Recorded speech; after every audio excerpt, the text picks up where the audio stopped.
देखिए live mint का article है और क्या कह रहा है, finance minister launches e bill processing system.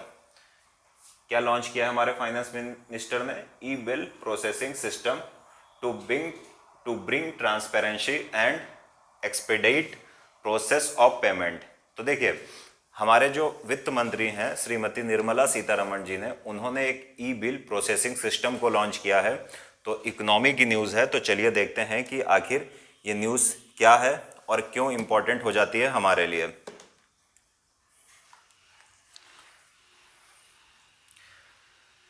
सबसे पहले अगर हम ई बिल प्रोसेसिंग सिस्टम की बात करें तो कॉन्टेक्स्ट क्या है, फाइनेंस मिनिस्टर लॉन्च ई बिल प्रोसेसिंग सिस्टम। हमारी वित्त मंत्री श्रीमती निर्मला सीतारमण जी ने ई बिल प्रोसेसिंग सिस्टम को लॉन्च किया है। आगे देखें, announced in the union budget 2022। इसकी घोषणा यूनियन बजट 2022 में की गई थी। तो ये भी एक इम्पॉर्टेंट क्वेश्चन बन जाता है, अगर स्टेटमेंट के आधार पर अच्छा क्वेश्चन आया तो ये पूछ देते हैं कि क्या इसका अनाउंसमेंट बजट 2020 में किया गया था या नहीं किया गया था। पहली चीज़ तो ये।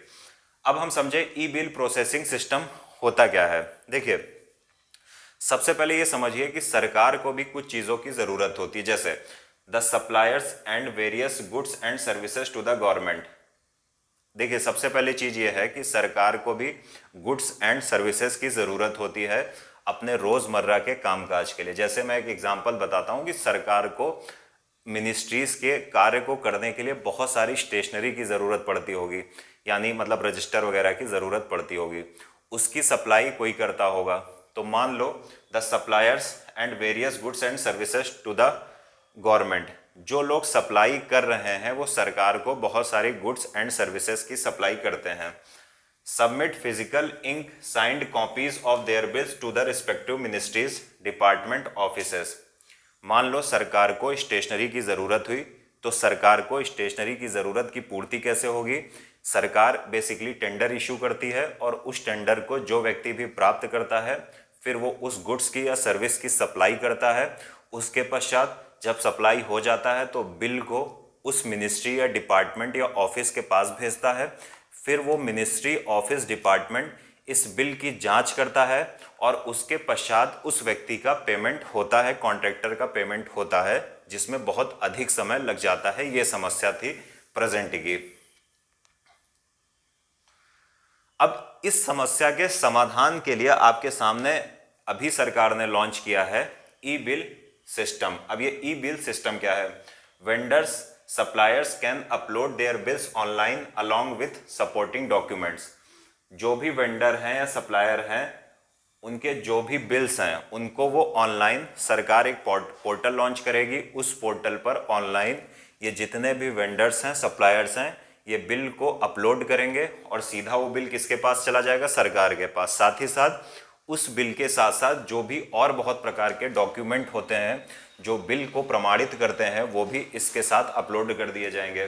The electronic bill received will be processed by the authorities digitally. अब ये जो बिल प्राप्त किया जाएगा अथॉरिटीज के पास या अथॉरिटीज इस बिल को प्राप्त करेंगी, उसके पश्चात ये उसकी प्रोसेसिंग करेंगी। मतलब ऐसा समझिए कि बिल प्राप्त हुआ तो जो जांच होगी हर स्तर पर। पहले क्या होता था कि जो भी बिल भेजा जाता था किसी भी, आप ऐसे समझो कॉन्ट्रैक्टर के द्वारा या सरकार को जो व्यक्ति भी गुड्स एंड सर्विसेज की सप्लाई कर रहा है उसके द्वारा, तो वहाँ पर समस्या ये आती थी कि खुद उसको जाकर संबंधित मिनिस्ट्री में या डिपार्टमेंट में या ऑफिस में अपने बिल को साथ ही साथ सपोर्टिंग डॉक्यूमेंट को जमा करना पड़ता था। फिर वो मिनिस्ट्री, डिपार्टमेंट या ऑफिस उस बिल की साथ ही साथ सपोर्टिंग डॉक्यूमेंट की जांच करती थी, तो उसमें काफ़ी लंबा समय लगता था, पेमेंट रुक जाता था।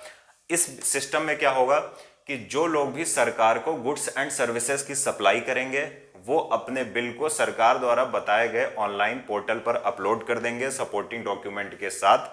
उसके बाद सरकार की जो अथॉरिटीज़ होंगी वो उसको रिसीव करेंगी और हर स्तर पर उसकी जांच डिजिटल तौर पर की जाएगी।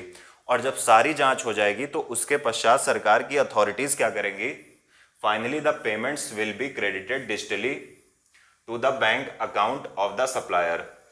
अब जब जांच हो जाएगी तो अंतिम रूप से क्या किया जाएगा कि जो भी उस बिल का पेमेंट है वो संबंधित कॉन्ट्रैक्टर को या संबंधित व्यक्ति को जिसने गुड्स एंड सर्विसेज की सप्लाई की है उसके अकाउंट में डिजिटली भेज दिया जाएगा।